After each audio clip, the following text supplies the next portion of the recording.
So we are tracking the results for the U.S. Senate race in real time right now. This is a look at the map put together here by Jeff Asher, our data analyst. You can see Julia Letlow there in green, John Fleming there in red, and some interesting statistics and characteristics about this. Well, we know that she was almost at 50% in the primary. And so he really had a tall mountain to climb. And as the votes come in, we're about half of the precincts right now are reporting. We're seeing that he's made some strides, but not nearly enough. And so he's got his base all set up in the northwest part of the state.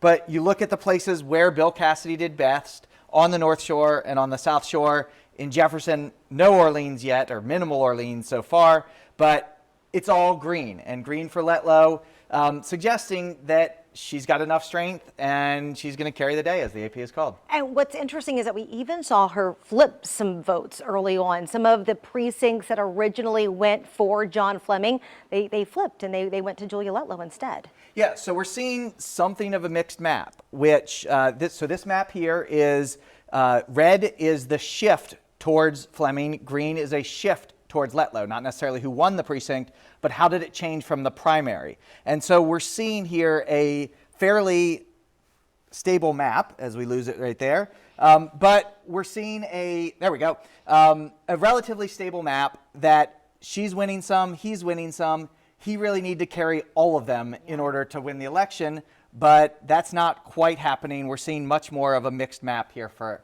him, and so that means that she's going to win the race.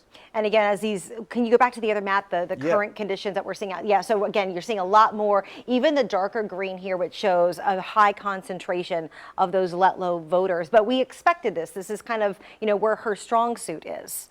Yeah, absolutely. She's doing very well in her part of the state, where she did very well in the primary, and he's not quite doing as well in the other parts of the state, and is not doing very well at all in the parts in the south part of the state where he really needed to improve. The data that's coming in is showing that it's just a sweep almost for Letlow.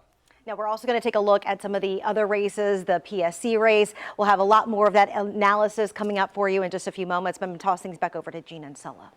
All right, Randy, thank you. Certainly